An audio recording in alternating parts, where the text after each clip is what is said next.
ওকে, class 8 দেখো, আজকে আমরা শিখবো 4.2। এটা বলতে পারো যে আমরা 4.2 এর শেষের পথে রয়েছি। এটা পার্ট 2। তো পার্ট 1 ভিডিওটি তোমরা দেখে নিতে পারবে, আমাদের পূর্ববর্তী অংশে আছে। তো এখন আজকে আমরা 9 নম্বর ম্যাথটা দেখবো। 9 নম্বর ম্যাথে রয়েছে মান নির্ণয়। তো মান নির্ণয় থাকলে আমরা সবসময় প্রদত্ত রাশি লিখে করব। তো আগে অঙ্কটা তুলে নিতে হবে।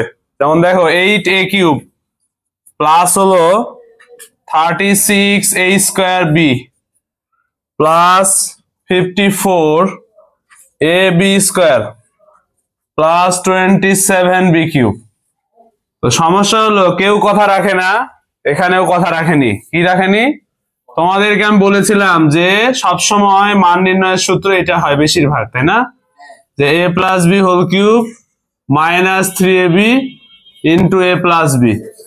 সমস্যা হলো হ্যানা যেমন কথা রাখেনি, এই সূত্র এখানে কথা রাখেনি। কি করেছে? কাহিনী উল্টে গেছে। দেখো হ্যানা কোথায়?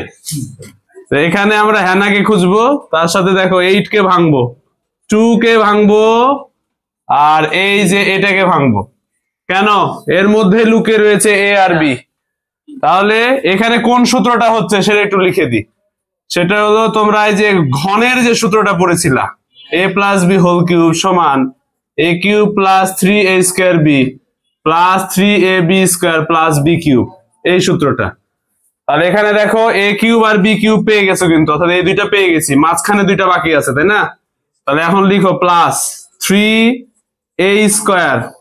b কোনটা তাহলে বলো? আরে বলো, সমস্যা নাই। b কোনটা? 3b।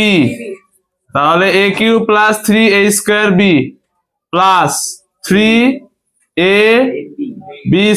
b মানে কোনটা তাহলে? 3b না? তাহলে 3b এর উপর স্কয়ার, আর এই যে 3b এর উপর হোল কিউব। তাহলে এখন এই সূত্রটাকে এখন কিভাবে লিখবো আমরা? এটা তো ভাঙা শেষ, তাহলে এই রূপে লিখবো, তাই না? তাহলে এখানে দেখো a কোনটা? 2a। আর প্লাস b কোনটা? 3b।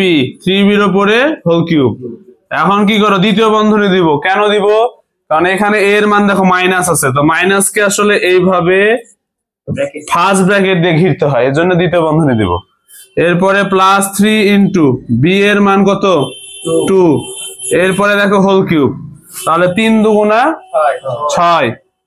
দেখো -6 কিন্তু, আর এখানে কত আছে? +6, আবার হোল কিউব। তো দুঃখের বিষয় হলো উত্তর 0 আসতেছে।